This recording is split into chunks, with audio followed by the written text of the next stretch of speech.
कैसे हैं आप लोग? आई हो कि बिल्कुल घर जैसे हैं। नहीं या तो आदत डाल लीजिए, जीवन में छोटी बड़ी समस्याएं तो होती ही रहती है।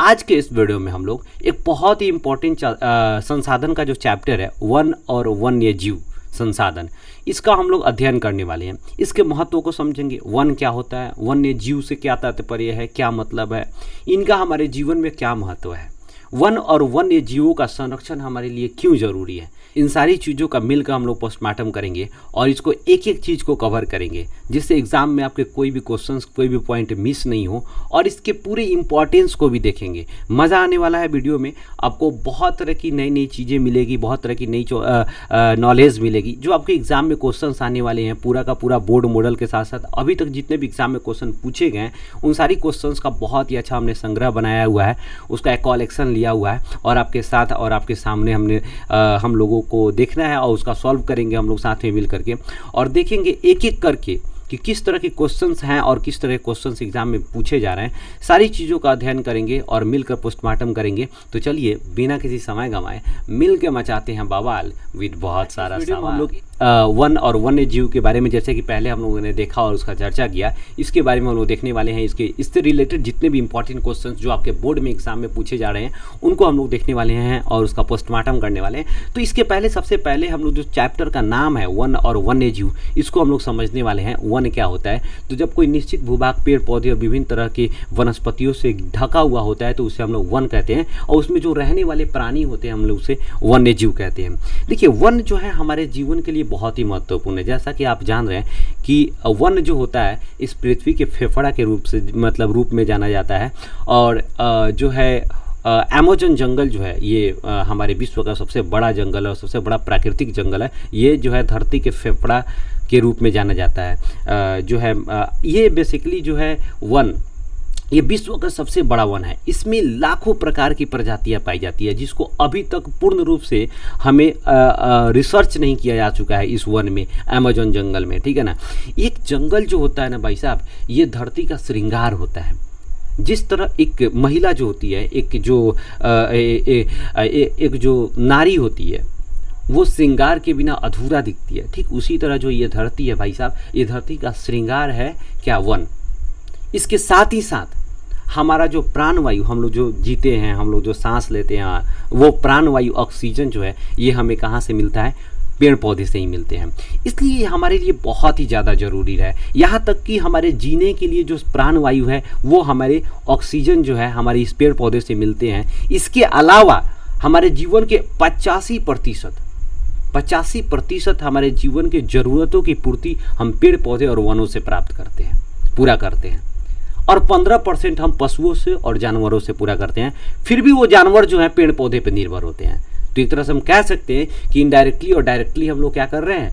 पेड़ पौधों पर 100% क्या है? निर्भर है। लेकिन एग्जाम के पर्सपेक्टिव से आप ध्यान रखिएगा, अगर पूछा जाता है कि हम अपने ज़रूरतों का कितना प्रतिशत भाग वन से प्राप्त करते हैं, पेड़ पौधे से प्राप्त करते हैं, तो 85% अर्थात 85%, और हम जानवरों से, हम एक तरह से वन्य जीवों से जो प्राप्त करते हैं वो 15% प्राप्त करते हैं। जैसे मान लीजिए मांस, मछली, अंडा, दूध, इनके रूप में। बात समझ आ रही होगी आपको, किसी भी तरह कोई दिक्कत भी नहीं होगी। देखिए, अब हम लोग क्या कर रहे हैं कि इसको एक एक करके हम लोग इससे रिलेटेड जो क्वेश्चंस है, जो इंपॉर्टेंट क्वेश्चन आपके एग्जाम में पूछने वाले हैं, उसको हम लोग देखते हैं और मिलकर मचाते हैं बवाल। चलिए एक एक करके समझते हैं। पहले देखिए, क्वेश्चन पूछ रहा है क्या? आयुर्वेद का जनक किसे कहा जाता है? देखिए, आयुर्वेद का जनक बेसिकली जो है ना, चरक को कहा जाता है। पॉइंट को समझिएगा, ये पेड़ पौधे से केवल हम लोग अपनी भोजन के लिए वस्तुएं नहीं प्राप्त करते हैं, भोजन के लिए पदार्थ नहीं प्राप्त करते हैं। पेड़ पौधे हमारे लिए जो है ना, ये प्राचीन काल से, ठीक है ना, एक औषधालय के रूप में काम करते हैं। मतलब ये जो है ना, ये मतलब बहुत तरह के एक तरह से आप कह सकते हैं रहस्यों से भरा हुआ जंगल है। अभी तक वर्तमान में जो है ना, जंगल और समुद्र, ये दोनों को 100% इसके रहस्यों के बारे में अभी तक हम लोग जान ही नहीं पाए। 10 से 15% जान पाए हैं अभी तक। ये पृथ्वी के ऊपर जंगल और पृथ्वी पर ये जो महासागर है, इनके अंदर छुपे हुए रहस्यों को जान पाना अभी तक मनुष्य के लिए नामुमकिन रहा है। मात्र 10 से 15% इनके रहस्यों को हम लोग जान पाए हैं। और भाई साहब, इस पेड़ पौधे में बहुत ऐसे पेड़ पौधे रहे हैं जो हमारे मतलब कि रेयर ऐसे मतलब कि खतरनाक बीमारी के लिए वो लोग वहाँ से औषधि प्राप्त करके और उसको ठीक भी किए जा चुके हैं। अभी भी हमारे गांव में जब खांसी होता है, जब भी कुछ होता है, तो हम तुरंत जाते हैं और तुलसी का पत्ता लेते हैं और बहुत सारा शीश का पत्ता लेकर के उसको हम क्या कहते हैं काढ़ा बना के पी लेते हैं। बीमारी होता है, कभी फीवर होता है, कुछ भी होता है तो पी लेते हैं, तुरंत ठीक हो जाता है। बात समझे कि नहीं? तो एक से एक पेड़ पौधे हैं जिससे हम लोग दवा के रूप में यूज करते हैं और अपने मतलब रेयर बीमारी जो कि आपको बहुत खतरनाक बीमारी है उसको ठीक, कैंसर तक का उपचार जो है हिमालय, आगे हम सब एक एक चीज़ को देखेंगे, उससे टैक्सोल नामक रसायन निकाल के प्राप्त करते हैं। मतलब क्या है कि ये दुनिया भाई साहब जो है ना, ये प्रकृति है, ये प्राकृतिक प्रदत्त जो संसाधन है, ये हमारे लिए बहुत ही इम्पोर्टेंट है।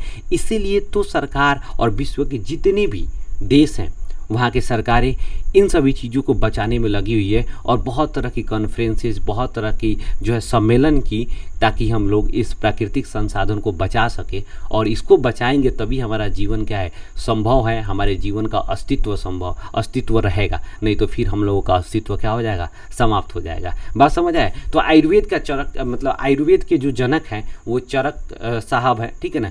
ये बहुत ही बड़े जो है आयुर्वेद के जानकार व्यक्ति थे, ठीक है ना। और इनका संबंध भारत से था बेसिकली। थोड़ा सा हम क्या कर लेते हैं, इसका हम एक बदल लेते हैं। हाँ चलो, नहीं यार इससे भी नहीं हो पाएगा। रेड यार, वाइट कलर से मैं कर लूँ तो कैसा बहुत अच्छा रहेगा, ठीक है ना। अब नेक्स्ट क्वेश्चन थोड़ा सा देखते हैं। करा क्या, निम्न राज्यों में से किसमें सर्वाधिक वन क्षेत्र है? देखिए, जब भी हम वन की बात करते हैं तो भारत में सबसे अधिक क्षेत्रों पर वन जो है मध्य प्रदेश में, ठीक है ना। लेकिन सबसे अधिक प्रतिशत वाला मतलब राज्य के उसके एक तरह से भौगोलिक क्षेत्रफल के हिसाब से सबसे अधिक क्षेत्रों पर प्रतिशत के हिसाब से, परसेंटेज के हिसाब से किस राज्य में है? तो आप याद रखिएगा भाई साहब, मिजोरम। आई थिंक 90% प्लस जो है यहाँ पर क्या है, वन का विस्तार है उनके टोटल एरिया का। अब जैसे मान लीजिए कि यहाँ एरिया के प्रति यानी भौगोलिक क्षेत्रफल के हिसाब से अगर देखा जाए तो पूरे मिजोरम में उसके पूरे भौगोलिक क्षेत्रफल का 90% प्लस लगभग 91% जो है आपका वन फैला हुआ है। जबकि मध्य प्रदेश की बात करेंगे भाई साहब, तो मध्य प्रदेश की अगर हम लोग बात करते हैं तो पूरे भारत में जितने वन हैं उसका 11.11% क्या है, वन फैला हुआ है, जो पूरे भारत में अलग अलग राज्यों के जब हम तुलना करेंगे तो सबसे ज़्यादा है। मध्य प्रदेश है, उसके बाद आप लोग को देखेंगे तो हिमाचल प्रदेश है, उसके बाद अलग अलग देश है जहाँ पे राज्य है जहाँ पे क्या है पेड़ पौधों का जो है उपलब्धता अलग अलग तरह से देखे जाते हैं। मध्य प्रदेश है, हिमाचल प्रदेश है, हिमाचल प्रदेश के बाद आप लोग देखेंगे तो महाराष्ट्र है, महाराष्ट्र के बाद देखेंगे तो उड़ीसा है, ठीक है ना। इन सभी जगहों पर क्या है, वनों का विस्तार बहुत अच्छा खासा है। लेकिन पूरे भारत की अगर बात करेंगे सबसे अधिक तो मध्य प्रदेश में सबसे ज़्यादा है। बात समझ आया कि नहीं आया? नेक्स्ट का रहा क्या, भारत में किस राज्य में वन का सबसे अधिक विस्तार है? अभी जस्ट हम लोगों ने देखा मध्य प्रदेश में सबसे अधिक वन का विस्तार है। दूसरा का रहा क्या, इनमें से कौन सा जीव है जो केवल भारत में ही पाई जाती है? देखिए, घड़ियाल और मगरमच्छ दोनों का क्या है, दोनों एक ही चीज़ है। घड़ियाल भी कहा जाता है, मगरमच्छ भी कहा जाता है। ये केवल जो है एशिया में अगर हम बात करते हैं तो केवल भारत में ही पाया जाता है, ठीक है ना। ये डॉल्फिन क्या है, भारत का जलीय जीव, राष्ट्रीय जलीय जीव है, ठीक है ना। आगे नेक्स्ट जो है सुंदरवन है। देखिए, सुंदरवन बेसिकली आपका पश्चिम बंगाल में, यहाँ पर ऐसे होगा, पश्चिम बंगाल में जो है सुंदरवन पाया जाता है, जो बेसिकली क्या है कि डेल्टाई क्षेत्र में जो है आपका ब्रह्मपुत्र और गंगा नदी के डेल्टा क्षेत्र पे जो है ये सुंदरवन का विकास हुआ है। इसमें सबसे महत्वपूर्ण जो पौधा होता है सुंदरी और मैंग्रोव वन यहाँ पर सबसे ज़्यादा जो है विकसित है। दूसरा क्या कर रहा है, भारत का राष्ट्रीय पक्षी कौन सा है? भारत का राष्ट्रीय पक्षी सबको जानते हैं, मयूर है भाई साहब, यानी मोर इसको भी कहा जाता है, मोर है। नेक्स्ट क्या कर रहा है कि बिहार में कितने प्रतिशत भौगोलिक क्षेत्र में वन का फैलाव है? देखिए, बिहार में सबसे ज़्यादा अगर वन की फैलाव है तो वो 7% है। बात समझे कि नहीं, मात्र 7%। जबकि आपको भौगोलिक क्षेत्रफल के हिसाब से वन नीति के अनुसार जो है 1952 के वन नीति के अनुसार 33% टोटल भौगोलिक क्षेत्रफल का होना चाहिए। बात समझे कि नहीं, लेकिन है कितना परसेंट, 7%। अगर बात करेगा कि पूरे भारत में सबसे कम वन का विस्तार किस राज्य में है, तो सबसे कम वन का विस्तार भाई साहब है वो हरियाणा में है। हरियाणा मात्र 3 समथिंग 3.4 या 6% के करीब करीब है, लगभग मानिए कि 3.5 के करीब करीब है, ठीक है ना। हरियाणा है, उसके बाद पंजाब है, उसके बाद गोवा है, सिक्किम है। इन सभी क्षेत्र में क्या है कि यहाँ पर वन का जो विस्तार है बहुत ही कम है, ठीक है ना। तो क्वेश्चन पूछेगा सबसे अधिक तो मध्य प्रदेश, सबसे कम तो हरियाणा, ठीक है ना। अब बिहार में कितना है तो 7%। दूसरा करें संविधान की धारा 21 का संबंध किससे है। देखिए संविधान के धारा 21 में जो है ना वन और वन्य जीव के वनस्पतियों का संरक्षण के बारे में बताया गया है। एक्चुअली क्या है कि जब भी हम संविधान की धारा 21 की बात करते हैं तो वन और वन्य जीवों की संपत्ति वन्य जीव और वनस्पतियों का संरक्षण का बात करता है। लेकिन जब हम बात करेंगे आर्टिकल का, अनुच्छेद का, हम जब बात करेंगे अनुच्छेद का तो अनुच्छेद 47, अनुच्छेद 48 जो DPSP नीति निर्देशक तत्वों में इसका चर्चा है। और हमारा जो है हमारा जो मौलिक कर्तव्य में भी है 51A का जी में क्या है कि इसके संरक्षण के बारे में बताया गया है, वन और वन्य जीव के संरक्षण के बारे में कहा गया है, ये हमारा मौलिक कर्तव्य है, ठीक है ना। तो अगर अनुच्छेद पूछेगा तो 47, 48 और 51 याद रखिएगा। धारा पूछेगा तो धारा 21 याद रखिएगा। बस यही तो है। नेक्स्ट आगे हम लोग चलते हैं। करें क्या, वन संरक्षण एवं प्रबंधन की दृष्टि से अभी हम बहुत पहले ही बात किए कि वन का प्रकार है, वन का प्रकार अलग अलग तरह से किया गया हुआ है यहाँ पर, ठीक है ना। अब यहाँ पर पूछ रहा है क्या कि अलग अलग आधार पर जब हम वन की प्रकार पढ़ते हैं तो वन के संरक्षण और प्रबंधन के आधार पर दृष्टि से उसे कितने भागों में, वन को कितने भाग में बांटा गया है। तो देखिए जब भी हम संरक्षण और प्रबंधन की बात करेंगे तो वन को 3 भागों में बांटा गया है। एक को आरक्षित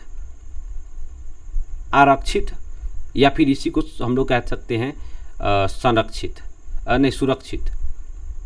सुरक्षित 1 नंबर में। दूसरा क्या है संरक्षित और तीसरा जो है अवर्गीकृत, ठीक है ना। इस तरह से हम लोग देखें क्या कि वन के संरक्षण और प्रबंधन के आधार पर वन को कितने भागों में बांटा गया, 3 भागों में बांटा गया। लेकिन पूछेगा वन के उत्पत्ति के आधार पर तो वन की उत्पत्ति के आधार पर 2 भाग में, ठीक है ना। एक को बोलेंगे हम लोग प्राकृतिक वन और दूसरा बोलेंगे भाई साहब इसमें हम लोग देखेंगे वानिकी या फिर उसी कहेंगे मानव निर्मित वन।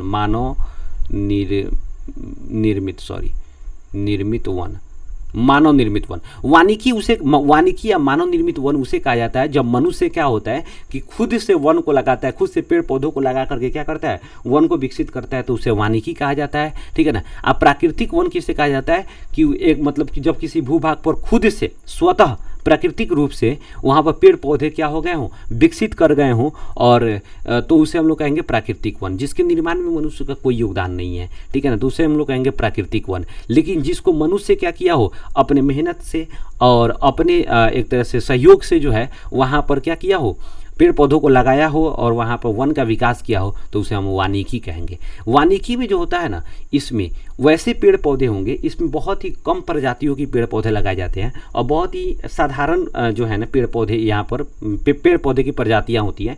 इसमें मैक्सिमम वैसे पेड़ पौधे होते हैं जो मनुष्य के लिए ज़्यादा उपयोगी होता है, जैसे इसमें फल का पेड़ पौधा ज़्यादा हो जाएगा, या फिर कुछ ऐसे पेड़ पौधे होंगे जिनकी लकड़ी और टहनियों का प्रयोग जो है यहाँ पर हम एक तरह से फर्नीचर बनाने के लिए हम लोग यूज कर सकते हैं, ठीक है ना, या फिर फल फूल में यूज कर सकते हैं, ठीक है ना, खाने पीने के लिए मैक्सिमम। लेकिन प्राकृतिक वन जो होता है यहाँ पर क्या होता है, अनेकों प्रकार के प्रजातियों की पेड़ पौधे होती है, जहाँ पर क्या होती है, यहाँ बहुत सारी विभिन्नताएं पाई जाती है। लेकिन वानिकी में क्या होती है, यहाँ पर बहुत कम विभिन्नताएं पाई जाती है। बात समझ आया। तो दूसरा करा, एक तो हम लोग देखे यहाँ पर संरक्षण या प्रबंधन की दृष्टि से, दूसरा देखे उत्पत्ति की दृष्टि से। अब देखिए तीसरा जो है भाई साहब यहाँ पर सघनता के दृष्टिकोण से, सघनता या फिर घनत्व, पेड़ों के घनत्व के आधार पर, पेड़ों के सघनता या फिर घनत्व के आधार पर पेड़ों को 3 भाग में बांटा गया है। 1 नंबर में कहेंगे सघन वन भारत में सबसे ज़्यादा है, 59% है। दूसरा अगर हम लोग बात कर रहे हैं भाई साहब, दूसरा की बात करेंगे सघन वन के बाद, तो हम लोग यहाँ पर याद रखिएगा खुला वन। सघन वन के बाद हम लोग कहते हैं खुला वन, ये लगभग 40% के आसपास है। और तीसरा जो है मैग्रोव वन, ये लगभग 1% के आसपास में है, जो दलदली क्षेत्र होता है उस वाले इलाका में होता है। तो हम लोग क्या देखें, घनत्व के आधार पर 3 प्रकार के पेड़ पौधे को देख लिए, संरक्षण या प्रबंधन के आधार पर 3 प्रकार के देख लिए, उत्पत्ति के आधार पर 2 प्रकार के देख लिए। अब बात आता है जलवायु के दृष्टिकोण के आधार, मतलब कि दृष्टिकोण से, यानी हम लोग देखें जलवायु के आधार पर क्या है, हम लोग वन को 5 भाग में बांट सकते हैं। इसीलिए कभी कभी पूछता है वन को सामान्यतः कितने भागों में बांटेंगे, तो 5 भाग में है। सबसे पहले थोड़ा सा हम लोग इसको मिटा लेते हैं, उसके बाद समझेंगे और देखेंगे थोड़ा सा। देखिएगा भाई साहब, इसको पहले मैं मिटा लूँ, जगह मिल जाएगा। अब जो हम लोग नेक्स्ट देख रहे थे और सबसे महत्वपूर्ण है वो है आपका जलवायु के आधार पर, जलवायु के आधार पर जलवायु के आधार पर 5 प्रकार में वनों को कितने प्रकार से बांटा गया है, 5 वर्गों में बांटा गया, 5 प्रकार से बांटा गया हुआ है, ठीक है ना। एक नंबर में हम लोग कहते हैं क्या, उष्णकटिबंधीय, उष्णकटिबंधीय चिरहरित वन, या फिर इसी को कहते हैं सदाबहार वन, ठीक है ना। दूसरा है भाई साहब उष्णकटिबंधीय पतझड़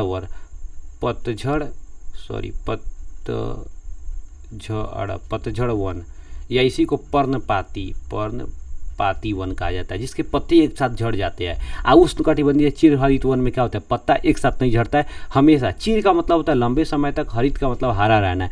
जो वन जो होते हैं लंबे समय तक हरे भरे रहते हैं उसे हम लोग चिरहरित वन कहते हैं। ये सबसे ज़्यादा घना वन होता है, ठीक है ना। इसमें से पेड़ पौधे को काटना बहुत ही मुश्किल होता है, दलदली वाला इलाका होता है, ठीक है ना। इसीलिए यहाँ पर जो होता है ये ज़्यादा महत्वपूर्ण हमारे देश में क्या होता है, आर्थिक रूप से नहीं होता है। लेकिन सबसे ज़्यादा आर्थिक रूप से महत्वपूर्ण जो होता है उष्णकटिबंधीय पतझड़ या फिर पर्णपाती वन होता है। इसमें सबसे ज़्यादा पेड़ पौधे जो होते हैं इंपॉर्टेंट पाए जाते हैं और यहाँ से इसका यूज भी किया जाता है। तो 2 तरह से हो गया। तीसरा नंबर में आप देखेंगे शीतोष्ण कटिबंधीय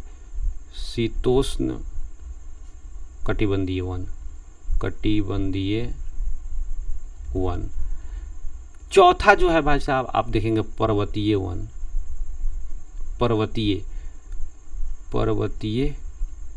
वन, ठीक है ना। 5वां जो होता है भाई साहब आप डेल्टाई वन, या इसी को मैग्रोव्स भी कह सकते हैं, ठीक है ना। तो इस तरह हम लोग क्या देख लिए कि जलवायु के आधार पर हम लोग क्या देखें, वन को 5 भागों में बांटा गया है। देखिए एग्जाम में आपके पूछेगा कि सामान्यतः वन को कितने भागों में बांटा गया था, 5 प्रकार से। इसमें डायरेक्ट हम लोग क्या है जलवायु वाला बांटते हैं, 5 प्रकार से बांटा गया हुआ है। लेकिन अगर आधार दे देगा, कहेगा कि उत्पत्ति के आधार पर कितने भाग में, तो 2 भाग में। एक को बोले प्राकृतिक वन, दूसरा मानव निर्मित या फिर वानिकी कहेंगे। दूसरा कहेगा सघनता के आधार पर तो 3 प्रकार के, सगर वन, खुला वन और एक तरह से हम लोग देख लेंगे आपको मैग्रोव्स हो जाएगा।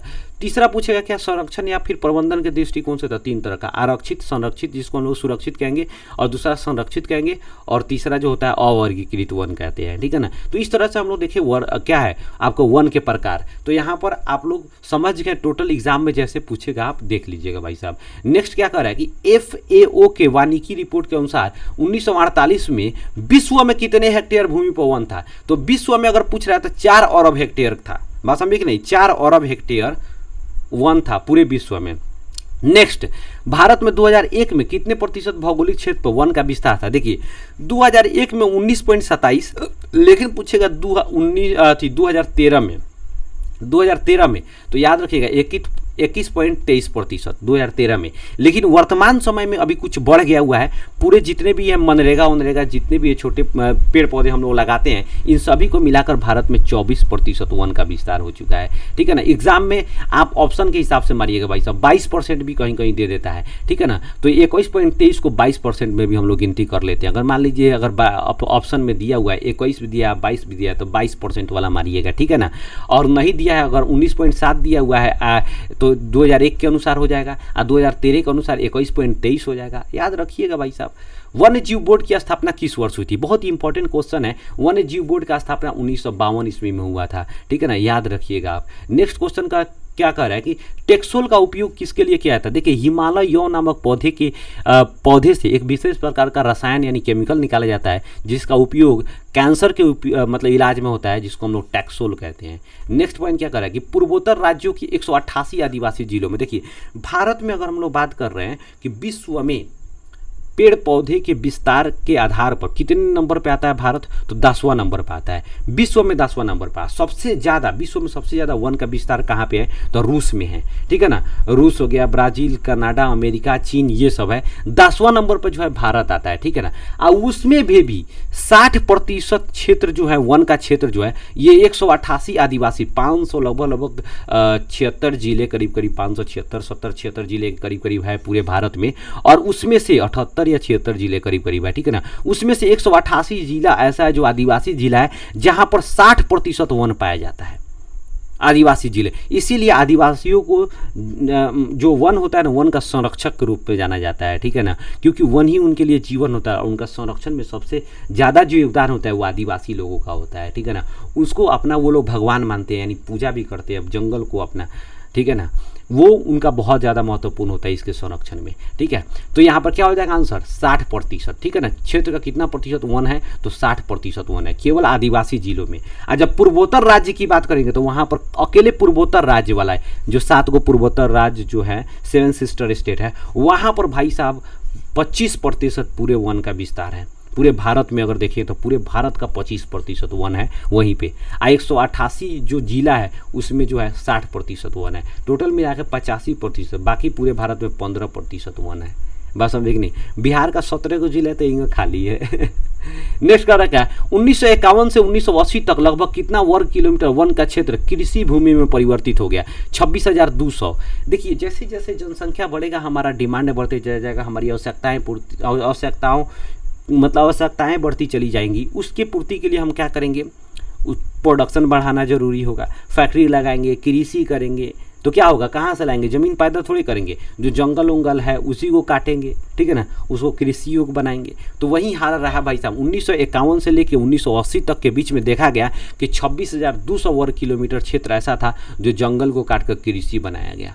बहुत ही भाई साहब ये दर्दनाक दुखद घटना है, ठीक है ना। पैदा करते जा रहे हैं और इधर से हम जीवन को मारने का प्रयास कर रहे हैं, ठीक है ना, सभी लोगों का। करा के प्राकृतिक संसाधनों के संरक्षण के लिए 1968 में कौन सा कन्वेंशन हुआ था। देखिए 1968 में भाई साहब अफ्रीकी कन्वेंशन हुआ था। वेटलैंड कन्वेंशन की बात करेगा तो 1971 ईस्वी में हुआ था। भारतीय वन्य जीव का गठन अभी तो जस्ट देखे 1952 ईस्वी में।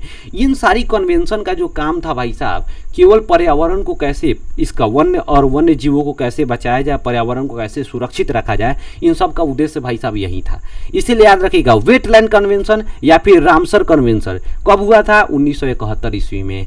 अफ्रीकी कन्वेंशन कब हुआ था, 1968 ईस्वी में। वन जीव बोर्ड का गठन कब हुआ था, 1952 ईस्वी में। फिर आगे बताएंगे राष्ट्रीय वन नीति का गठन कब हुआ था, वह राष्ट्रीय वन नीति भारत में कब हुआ, 1894, 92, 1900, 1988, ठीक है ना। इन सारी चीज़ को हम लोग एक एक करके चर्चा करेंगे, मजा आने वाला है। करें मैंग्रोव्स का सबसे अधिक विस्तार किस इलाके में है। देखिए मैंग्रोव्स वन है, ठीक है ना, इसका सबसे ज़्यादा विस्तार है वो पश्चिम बंगाल में है, पश्चिमी तटीय प्रदेश में, सुंदरवन में। यहाँ सुंदर होगा, ये नहीं होगा आंसर। ये पश्चिम बंगाल या रहता तब होता, मैं सबसे अधिक विस्तार पश्चिम बंगाल राज्य के पूछेगा तो पश्चिम बंगाल और सुंदरवन में, क्योंकि यहाँ पर सुंदरवन का नाम सुंदरी पेड़ के नाम पर पड़ा हुआ है। यहाँ पे एक पेड़ पाया जाता है, पौधा, जिसका नाम सुंदरी है और उसी के नाम पर इस वन का नाम सुंदरवन पड़ा है। ये एक तरह का डेल्टाई वन है जो आपको पश्चिम बंगाल में आपको गंगा और ब्रह्मपुत्रा नदी के मुहाने पर ये बना हुआ है, ठीक है ना। वन रिपोर्ट के अनुसार भारत में वन का विस्तार कितना है। जब भी हम वन रिपोर्ट की बात करेंगे तो 20.55% भौगोलिक क्षेत्र में। ये आपका टेक्स्ट बुक का है भाई साहब, ये सरकारी किताब का क्वेश्चन है, बहुत ही इंपॉर्टेंट क्वेश्चन है, लगभग एक बार पूछ चुका है। प्लाईवुड का निर्माण सबसे पहले किस देश में शुरू हुआ था, तो देखिए प्लाईवुड का निर्माण सबसे पहले जर्मनी में हुआ था। द्वितीय विश्व युद्ध हो रहा था तो ये लोग सबसे ज़्यादा जो इसका उपयोग किए थे नाव वगैरह बनाने के लिए, ठीक है ना, क्योंकि अब पटरी में बहुत ज़्यादा इनको मेहनत करना पड़ता था, उसको बहुत ज़्यादा उसमें मेहनत करके टाइम लगता था उसमें। इसलिए लोगों ने क्या किया, एक नया तकनीक निकाला था कि प्लाईवुड एक तरह से क्या करेंगे, प्लाई बना करके हम लोग उसको तुरंत क्या करेंगे, हम लोग नाव बनाएंगे जिसमें टाइम नहीं लगेगा। बात समझे कि नहीं, टाइम बचाने के लिए लोग प्लाईवुड बनाना शुरू किया। सबसे पहले जर्मनी में हुआ था। भारतीय वनों से प्राप्त उत्पादों को कितने भागों में, देखिए भारतीय वन से प्राप्त उत्पादों को 2 भाग में बांटा गया हुआ है, ठीक है ना, यहाँ पर हमेशा ध्यान रखिएगा। करा भारत में कुल कितने राष्ट्रीय उद्यान है, बहुत आराम से समझिएगा। जब भी भारत में राष्ट्रीय उद्यान पूछेगा तो 99 नहीं है, 102 है। राष्ट्रीय उद्यान का संख्या 102 है। इंपॉर्टेंट कितने हैं तो 85। राष्ट्रीय, भारत में कितने राष्ट्रीय उद्यान है? तो 102। और उसमें से महत्वपूर्ण कितने हैं? तो 85। मतलब सभी छोटा बड़ा मिला के 102 है, सबसे महत्वपूर्ण 85 है। याद रखिएगा, क्वेश्चन ऐसे पूछेगा, ऑप्शन में अगर 102 नहीं है 85 है तो 85 मारना है, ठीक है ना, सापा बवाल मचा के। अगला कह रहा है क्या कि वनस्पतियों के कितनी प्रजातियों के लुप्त होने का खतरा है? 1326 प्रजाति ऐसे हैं जो लुप्त होने के कगार पे हैं वनस्पति में भाई साहब, ठीक है ना, याद रखिएगा।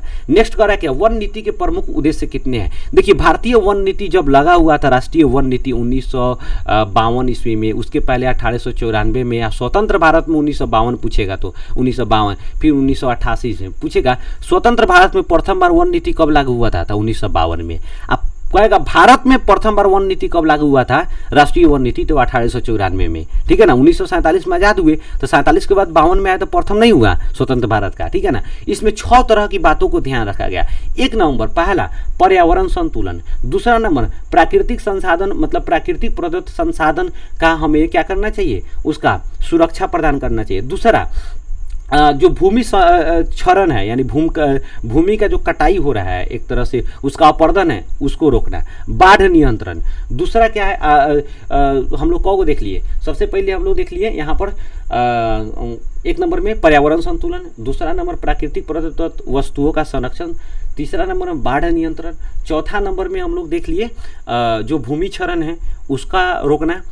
उसके बाद हम लोग 5वां नंबर में क्या देखे कि फल, अब जितने भी चारा के लिए या फिर फल फ्रूट जितने भी होते हैं, फल वगैरह होते हैं, या फिर अगर बात करेंगे हम लोग पटरी वगैरह, या फिर जो फर्नीचर बनाने के लिए जो पौधे, जो लकड़ियों का उपलब्धता होती है, उसको हम लोग क्या करते हैं, उपयुक्त मात्रा में उपलब्ध कराना।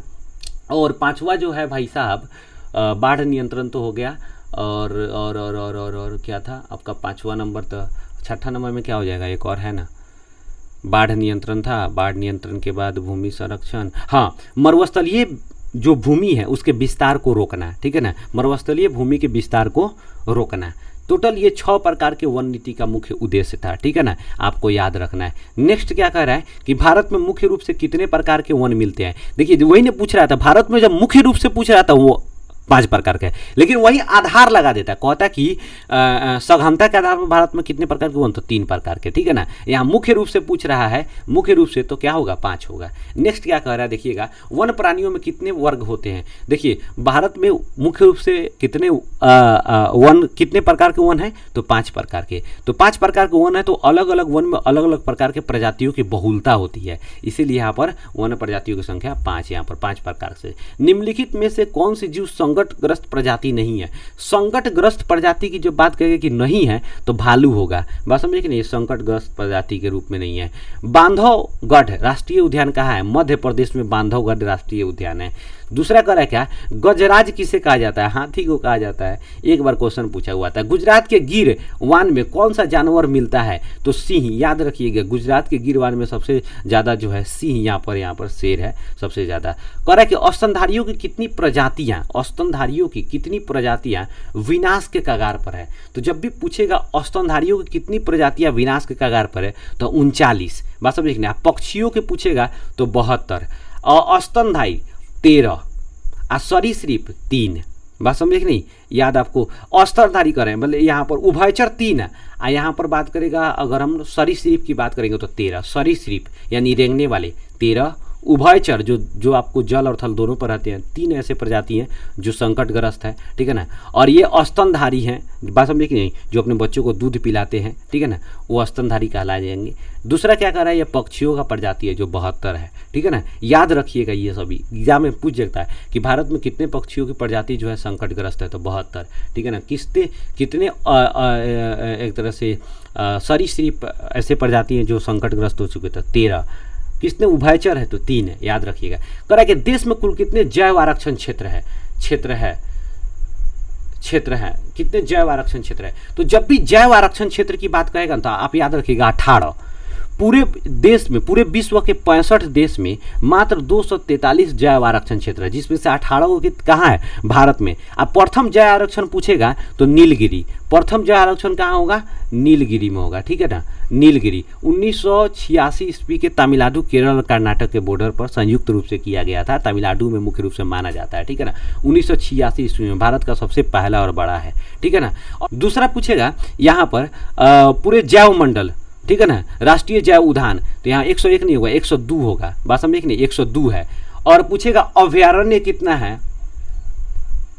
अभयारण्य कितना है, तो 528। टोटल अभयारण्य की संख्या कितना है, 528, 528 भारत में केवल बात किया जा रहा है, ठीक है ना। कहीं कहीं 523 भी मिलता है, इसलिए 528 नहीं मिल रहा है, 23 मिल रहा है, तो भाई साहब मार दीजिएगा, ठीक है ना। दूसरा पूछ रहा है क्या कि यहाँ पर 85, यहाँ पर देखिए राष्ट्रीय उद्यान की संख्या कितने हैं, 102, अब महत्वपूर्ण कितने हैं, 85, इसीलिए 102 और 85 मिलेगा तो कन्फ्यूज जाइएगा नहीं, मार दीजिएगा, ठीक है ना। भारत का राष्ट्रीय वन नीति इनमें से किस वर्ष नहीं घोषित की गई थी, तो राष्ट्रीय वन नीति 3 साल हुआ था, 1894 में प्रथम बार, स्वतंत्र भारत में 1972 और 1977 में नहीं हुआ था, 1978 में हुआ था थर्ड बार। पूछेगा राष्ट्रीय वन नीति में कितने उद्देश्यों की पूर्ति की बात किया गया है, 6 प्रकार के उद्देश्यों की पूर्ति, पिछला बार में जस्ट बात किए हैं पीछे हम। पक्षियों की कितनी प्रजातियां विनाश के कगार पर है, तो पक्षियों की 72 प्रजातियां जो है ना भाई साहब वो विनाश के कगार पर है, बात समझे कि नहीं। नेक्स्ट जो क्वेश्चन है आपको 79 मिला हुआ है, वहाँ पर दिया हुआ है, कभी कभी ऑप्शंस में यार अलग अलग, देखो ये क्या हो रहा है ना कि हमेशा डाटा बदलते रहता है, लेकिन सरकारी स्कूल की किताब के हिसाब से आप तुम लोग स्कूल में मारना है, बात समझे कि नहीं। करेक्ट, वन राज्य किसे कहा जाता है, शेर को कहा जाता है, बात समझे कि नहीं। और भारत का जो है राष्ट्रीय पशु कौन है, बाघ है, राष्ट्रीय पक्षी कौन है, मोर है। नेक्स्ट है बलूत किस है, देखिए बलूत जब पेड़ पूछेगा बहुत ही इंपॉर्टेंट है, याद रखना बलूत किस वन की विशेषता है, ठीक है ना। बलूत पेड़ किस वन में पाया जाता है, तो याद रखिएगा पर्वतीय वन में, पर्वतीय वन में पाया जाता है, ठीक है ना, पर्वतीय वन में, ठीक है। नेक्स्ट क्वेश्चन पूछ रहा है गड़ोन, केवड़ा और मैग्रोव, ठीक है ना, मैग्रोव ये किस वन का उदाहरण था, डेल्टाई वन का उदाहरण है, डेल्टाई वन का। जहां मैग्रोव आ गया याद रखिएगा डेल्टाई, जहां सुंदरी वन आ गया मान लीजिए याद रखिएगा डेल्टाई, ठीक है ना, डेल्टाई या भी सुंदर वन में, ठीक है। अगला क्वेश्चन करा क्या, हरहर, हरर बहेड़ा, बहेड़ा हरहर, हरर बहेड़ा नाम भी अजीब है यार, हरर बहेड़ा किस वन से प्राप्त होता है। देखिए हरर बहेड़ा जब भी कहेगा ना तो आप याद रखिएगा पतझड़ वन में, ठीक है ना, हरर बहेड़ा पतझड़ वन में, ठीक है ना।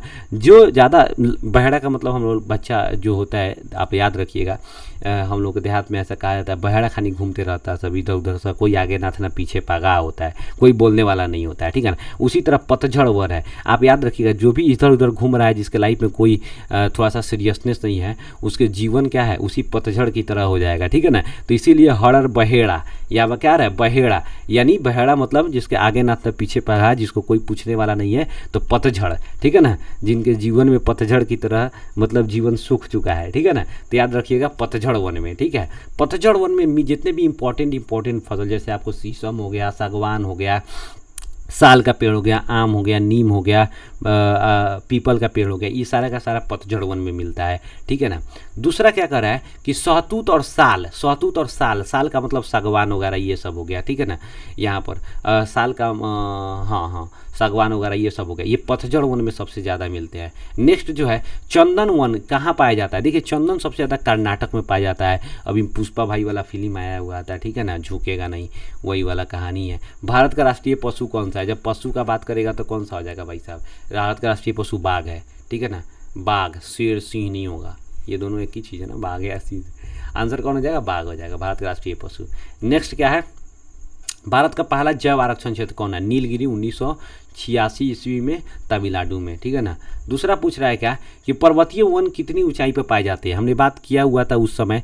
भारत में सामान्यतः 5 प्रकार का वन पाया जाता है, जिसमें से पर्वतीय वन जो है भाई साहब 1500 से लेकर के 3000 मीटर की ऊंचाई तक क्या होता है वो पाया जाता है। क्या करें, पूर्वी तट पर किस प्रकार के वन पाए जाते हैं, देखिए पूर्वी तट पर जब भी बात करेगा तो भारत के पूर्व वाले दिशा में, अगर हम भारत की मैप और यहाँ से बनाएंगे, यहाँ से जब देखेंगे, ठीक है ना, यहाँ से यहाँ से जो बनाते हैं इस वाला इलाका, ये वाला इलाका में सबसे ज़्यादा जो पश्चिम बंगाल में हम लोग देखते हैं सुंदरवन की बात हमेशा करते थे। सुंदरवन किस तरह का वन है, ये भाई साहब आपको डेल्टाई वन है, ठीक है ना। इसलिए पूर्वी तट पर किस प्रकार का वन मिलेंगे आपको भाई साहब, डेल्टाई वन, ठीक है ना। नेक्स्ट क्या करें कि भारत में लगभग कितनी भूमि पर वनों का विस्तार है, तो 6.7 करोड़ हेक्टेयर पर। अब विश्व में पूछेगा तो 4 अरब हेक्टेयर, 4 अरब हेक्टेयर पर, ठीक है ना। विश्व में 4 अरब हेक्टेयर, भारत में 6.7 करोड़ हेक्टेयर, ठीक है ना। अगला क्वेश्चन क्या है, क्या इनमें से कौन दुर्लभ प्रजाति है, तो पांडा भी है और रेगिस्तान लोमड़ी भी है, यानी ये और सी दोनों हो जाएगा। नेक्स्ट क्वेश्चन क्या है, क्या इनमें से कौन दुर्लभ प्रजाति नहीं है, तो दुर्लभ प्रजाति अगर नहीं की बात करेगा तो मिथुन, ठीक है ना। दुर्लभ प्रजाति नहीं है तो मिथुन, ठीक है ना। अगला क्वेश्चन करें क्या, वन किस प्रकार की संपत्ति है। देखिएगा जब भी बात करेगा वन किस प्रकार की संपत्ति है तो नवीकरणीय है, ठीक है ना। राष्ट्रीय भी है यहाँ पर, लेकिन अगर ए और बी दिया है तब आप सी मारेंगे ऑप्शन, लेकिन यहाँ पर खाली नवीकरणीय राष्ट्रीय सब अलग अलग दिया होते हैं, मैं सब नवीकरणीय मारिएगा, ठीक है ना। लेकिन आपके इस क्वेश्चन के हिसाब से आंसर क्या हो जाएगा, आपका सी हो जाएगा, ठीक है। दूसरा करें क्या, वनस्पति के कैंसर की औषधि, किस वनस्पति से कैंसर की औषधियाँ तैयार की जाती है। तो देखिए कैंसर की जो औषधि है हिमालय यौ से प्राप्त किया जाता है, इसे टैक्सोल नामक रसायन निकलता है और वही जो होता है कैंसर के लिए इंपॉर्टेंट होता है और उसका बनाया जाता है औषधि। सदाबहार वन भारत के किस क्षेत्र में मिलते हैं। देखिए जब भी सदाबहार वन की बात करेगा भाई साहब, ठीक है ना, तो सदाबहार वन सदाबहार वन जो भाई साहब है उत्तर पूर्व दिशा में सबसे ज़्यादा पाया जाता है। सदाबहार वन उत्तर पूर्व भारत, उत्तर पूर्व, हाँ उत्तर पूर्व, सदाबहार वन कहाँ पाया जाता है सबसे ज़्यादा, उत्तर पूर्व में, ठीक है ना। नेक्स्ट थोड़ा सा देखिए, कहेगा प्राचीन काल में किसकी टहनियों से धनुष बनाया जाता था। तो जब भी अभी उस समय बात की, धनुष जो बनाया जाता है हिमालय यौ से बनाया जाता है, ठीक है ना, हिमालय यौ से। नेक्स्ट क्या कर रहा है कि कांवर पक्षी बिहार के किस राज्य, बिहार राज्य के कहाँ स्थित है, बिहार राज्य में कहाँ स्थित है। तो बिहार राज्य में जब भी पूछे कांवर पक्षी, याद रखिएगा कांवर पक्षी अगर पूछ रहा है तो बेगूसराय में, ठीक है ना। कांवर पक्षी कहाँ पे है, बेगूसराय में, ठीक है ना। अगला क्वेश्चन पूछेगा कुशेश्वर स्थान कहाँ पे है, तो दरभंगा में। कुशेश्वर स्थान कहाँ पे है, दरभंगा में। कांवर पक्षी कहाँ पे है, बेगूसराय में। कांवर पक्षी कहाँ पे है, देखिए कांवर पक्षी हमेशा याद रखिए, कांवर बेगूसराय, कांवर पक्षी बेगूसराय, ठीक है ना। बेगूसराय, क ख ग, बेगू ग कांवर पक्षी बिहार बेगूसराय में। उसी तरह कुशेश्वर पूछेगा तो दरभंगा में, कुशेश्वर पूछेगा तो दरभंगा में, ठीक है ना। नेक्स्ट क्वेश्चन क्या है, महत्वपूर्ण राष्ट्रीय जैव मंडल। देखिए महत्वपूर्ण राष्ट्रीय जैव मंडल जो है ना, इसको हम लोग जो इतना इम्पॉर्टेंट है आपके एग्ज़ाम के लिए, उसमें से हम लोग का जो है एक वीडियो, बहुत ही छोटा सा वीडियो जिसमें आपको जितने भी राष्ट्रीय जैव मंडल है उसका हम बना देंगे। बहुत ही इंपॉर्टेंट जो वीडियो होगा आपके लिए, हम लोग देखेंगे और बना देंगे। देखिए सबसे पहले एक क्वेश्चन पूछता है आपको कि जितने भी संकटग्रस्त प्रजाति है, संकटग्रस्त प्रजाति, ठीक है ना, प्रजाति, तो संकटग्रस्त प्रजातियों की सूची बनाया गया था 1900 बेसिकली क्या था 1972 ईस्वी में, 1970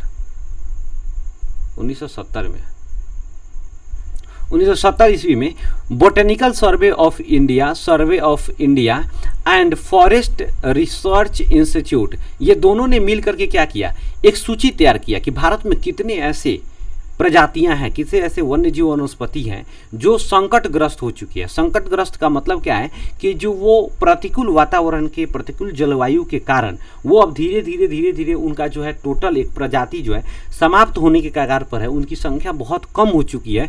अब उसको ज़रूरत है हम लोगों के संरक्षण करने की, उसकी सुरक्षा करने की ज़रूरत है, ठीक है ना। तो वैसे प्रजाति को हम लोग संकटग्रस्त प्रजाति कहते हैं जिनके ऊपर समाप्त होने की संकट मंडरा रही है, ठीक है ना। तो उसको हम लोग रेड डाटा बुक में रखा गया, रेड डाटा, उसका जो सूची बनाया गया उसको कहा गया रेड डाटा बुक। तो जितने संकटग्रस्त होंगे उनको रेड डाटा बुक, लेकिन असाधारण पौधों का सूची जिसको रेयर प्लांट्स कहते हैं, रेयर प्लांट्स जो होगा इसका जो सूची तैयार किया गया उसको कहा गया ग्रीन बुक। देखिए तो क्वेश्चन पूछेगा संकटग्रस्त प्रजाति, हम बार बार देख रहे हैं, तो संकटग्रस्त प्रजाति में अगर सबसे पहले याद रखिएगा हमेशा पूछेगा, अगर संकटग्रस्त प्रजाति को सूची को क्या कहा जाता है, तो रेड डाटा बुक सर्वप्रथम 1970 में तैयार किया गया था। असाधारण पौधों का जो है उसका जो सूची है उसको क्या कहा जाता है, तो ग्रीन बुक कहा जाता है। हमेशा याद रखिएगा, एक क्वेश्चन हमेशा पूछता है भारत के राष्ट्रीय पशु, हम लोग देखें बाघ, वहाँ पर हम लोग देख लिए जो आपका पौधा है, फूल है, कमल का फूल बेसिकली हम लोग जानबे करते हैं। उसके बाद यहाँ पर पक्षी जो है मोर है। जलीय जीव क्या है, भारत का राष्ट्रीय जो है जलीय जीव क्या है, तो देखिए जबकि भारत की राष्ट्रीय जलीय जीव का बात कहेगा तो 2004 अक्टूबर 2009 में प्रधानमंत्री डॉक्टर मनमोहन सिंह और ये नीतीश कुमार की अनुशंसा पर क्या हुआ था कि गंगा के डॉल्फिन